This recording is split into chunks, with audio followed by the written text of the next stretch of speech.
Bonjour Bishop. Bonjour Papa Ado. Grand évangéliste du chemin du ciel. Amen. Aujourd'hui, Bishop va nous éclairer sur un thème que on n'arrive pas à percevoir. Le paradis. Le paradis. Parce que d'aucuns disent que eux, leur nom est déjà au paradis. Quand on prend un exemple, Ananias et sa femme étaient dans l'église. Mais le péché qu'ils ont commis avec la mort qu'ils ont reçue, ils n'ont pas hérité le paradis.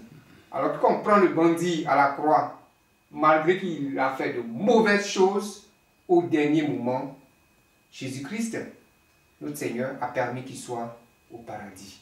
Dites-nous, comment on peut expliquer ça? Gloire au Dieu de Papa Florian. Bonjour peuple de Dieu. Effectivement, tout ce que nous cherchons, c'est le ciel, c'est le royaume de Dieu. Oui. Et c'est notre finalité en tant qu'enfant de Dieu, en tant que croyant. Mais ne va pas au paradis qui veut. Qui veut? Voilà, ne va pas au paradis qui veut. Jésus-Christ, quand il venait sur la terre, il dit, je suis venu chercher et sauver ce qui était perdu. Mais quand on vient chercher quelque chose, ça veut dire qu'on l'avait au départ. Oui. Personne ne peut sortir de chez lui, n'ayant pas de l'argent sur lui, puis arriver dehors, tu as dit, j'ai perdu de l'argent. Oui. C'est parce que tu as de l'argent sur toi au préalable. Quand tu sors, tu dis, j'ai perdu de l'argent. Donc, va au paradis tous ceux dont le nom est écrit dans le livre de Dieu. Maintenant, sur la terre des hommes, tu ne peux pas savoir qu'un tel son nom est écrit, un X son nom est écrit. La preuve, tu prends Ananias et puis Saphira. Ils étaient dans l'église depuis longtemps. Oui. Ils ont vendu une propriété et ils ont caché une partie de l'argent. Et pourtant, avec Pierre, il s'agissait de mettre tout au pied des apôtres. Ils ne l'ont pas fait. Ils sont morts. Les finalités, c'était où? C'était l'enfer. C'était l'enfer. Par contre, le brigand à la croix, regardez toute la vie qu'il a menée. Et puis à la dernière seconde, Jésus-Christ lui dit, tu iras avec moi dans le ciel.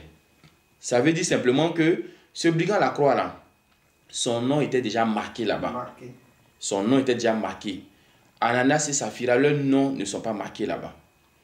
Donc, on va dire que le brigand à la croix, il a mal commencé, il a bien fini. Ananias et Saphira, ils ont bien commencé, ils ont mal fini. En un mot là, c'est quand ton nom est écrit là-bas que tu vas là-bas. Sinon, ce n'est pas parce que on t'appelle chrétien, ou bien tu es baptisé, ou bien tu payes 10. Non, ce n'est pas ça là qui écrit le nom là-bas. Hein. Voilà, avant que le monde même ne soit, avant que le monde n'existe, la Bible dit que Dieu sait toutes choses. Donc, il connaît le nombre de ceux qui doivent être là-bas. Il connaît ceux qui sont admis à l'enfer aussi. Donc, affaire de paradis, affaire d'enfer là, c'est Dieu qui décide. Voilà. La Bible encore dit, c'est un don qui vient de Dieu. Ce n'est pas l'effort que tu as fourni pour rentrer là-bas. Donc, je pense pour ma part que c'est une grâce de Dieu. Voilà, c'est une grâce de Dieu. C'est pas le paradis, on ne mérite pas. Oui. Voilà, la Bible dit que personne ne va se glorifier d'être là-bas demain. Tu n'as rien fait, tu n'as pas mérité. Même le fait de devenir enfant de Dieu. La Bible dit à tous ceux qui l'ont reçu, il a donné le pouvoir de devenir. Donc, c'est le pouvoir-là qui fait que tu deviens. Mais ce pouvoir-là, est-ce que tu as lutté pour avoir? Est-ce que tu as fait acrobatie pour avoir? C'est Dieu, dans sa pure grâce, qui a fait que tu as eu ce pouvoir-là. Donc, Ananias et puis Saphira, là, même s'ils ont été baptisés, même s'ils payaient les dîmes, même s'ils payaient les offrandes, quand ils sont morts ce jour-là, leur finalité, c'était l'enfer. En tant que le brigand à la croix, il n'a pas expérimenté le baptême, il n'a pas expérimenté la dîme, il n'a pas expérimenté l'offrande, mais puisque son nom était déjà là-bas, il a été sauvé ce jour-là. Jésus-Christ a dit un seul mot et puis il est parti. Donc, le fait même de bien marcher sur la terre des hommes, c'est pour être en harmonie avec peut-être les bénédictions qu'on veut obtenir sur la terre ici. Voilà, parce que Dieu nous a promis beaucoup de choses. Et il a dit, si tu ne fais pas, il ne te donne pas. Si tu obéis, il te donne. Mais ça n'a rien à voir avec le ciel. Hein. Rien à voir. Non. Le ciel, c'est autre chose. Le ciel, c'est tout autre chose. C'est une grâce. Voilà, c'est une grâce. Voilà, bien marcher sur la terre, c'est pas ça qui donne le ciel, hein, je précise. Bien marcher sur la terre va te donner les bénédictions, telles que voyage, mariage, ainsi de suite. Si tu n'obéis pas, tu n'entres pas là-bas. Et tu n'entres pas dans ces bénédictions de mariage, de voyage, de finances, tout ça, tu n'entres pas dedans. Mais le ciel, en ce qui concerne le ciel, c'est une grâce de Dieu. Mais vous savez que grâce, on ne mérite pas. Oui. Voilà, Marie, là, pour elle ait Jésus dans son ventre, elle a fait quel effort? Ce n'est pas parce qu'elle était vierge que Dieu a décidé de la choisir. Hein? Parce que en Israël, là, si tu n'es pas vierge, on te jette de la maison. Donc la plupart des filles en Israël étaient vierges. Donc ce n'est pas le côté de virginité que Dieu a regardé pour mettre l'enfant dans son ventre, mais c'est parce que c'est une grâce de Dieu. Donc le paradis, on l'obtient par grâce de Dieu. Mais les bénédictions que tu dois recevoir sur la terre, là, si tu ne marches pas propre, tu n'obtiens rien. Regardez même Lazare. Quelle faveur Lazare a eu sur la terre. Il mangeait même à la porte des gens. Mais il allait au paradis, mais il n'a pas le paradis. Il allait au paradis. Parce que le paradis, c'est une grâce. Mais en ce qui concerne les bénédictions sur la terre, là, si tu ne marches pas comme Dieu demande là, tu ne peux pas obtenir ces bénédictions-là. Voilà. Donc le paradis, c'est une grâce. Dieu donne ça à qui il veut. Et c'est écrit dans la Bible, Dieu fait grâce à qui il veut. Et regardez même la prostituée qui avait caché les espions quand Josué était parti voir le pays, tout ça là. Mais Dieu lui a fait grâce, malgré que c'est une prostituée.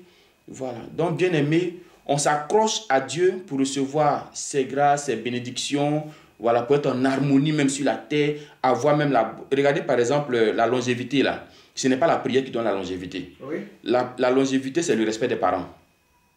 La longévité est liée au respect des parents. Dieu dit, honore ton père et ta mère et tes jours se prolongeront. Mais tu n'as pas dit que comme j'ai pris beaucoup là, donc mes jours vont se prolonger. Non, non, Dieu a fait chaque chose, voilà, pas des choses. Voilà. Mais en ce qui concerne le ciel là, personne ne va se retrouver là pour dire, ouais, j'ai bien fait sur la terre. Oui, j'ai bien marché sur la terre. C'est pour ça que je suis ici. Il dit, personne ne va se glorifier d'être là-bas. C'est une grâce de Dieu. Voilà. Donc c'est un peu l'exemple de Ananias et puis Saphira. Eux, ils sont tout le temps dans l'église, ils vont tout. Pour eux, là, dans leur tête, ils sont au paradis. Mais regardez à la dernière minute, l'enfer. Mais le brigand, quand tu prends sa vie, tu dis, mais lui, il est fait pour l'enfer.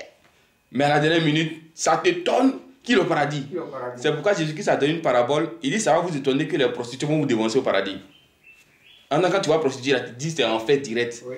Mais comme c'est une grâce de Dieu, il y a des gens que tu vas voir là-bas, tu vas dire, toi, je ne pensais pas te voir ici. Hein? C'est ça la grâce de Dieu. Donc c'est un peu pour dire simplement que le paradis, le ciel, c'est une grâce qu'on obtient. Ça ne se mérite pas. Non, ça ne se mérite pas. Je vous assure, peuple de Dieu, le paradis, ça ne se mérite pas. L'enfer, ça ne se mérite pas. Voilà. C'est Dieu qui a fait son choix, c'est Dieu qui a fait son tri.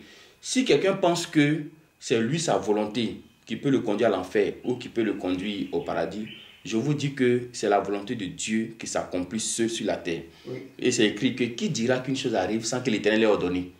Qui dira qu'une chose arrive sans que l'Éternel l'ait ordonné? C'est lui le maître de tout, c'est lui qui gère tout, c'est lui qui détient tout. Voilà, nous on ne fait que subir, si vous voulez, on est dans son plan et puis on marche dedans seulement comme cela. Donc que Dieu nous bénisse.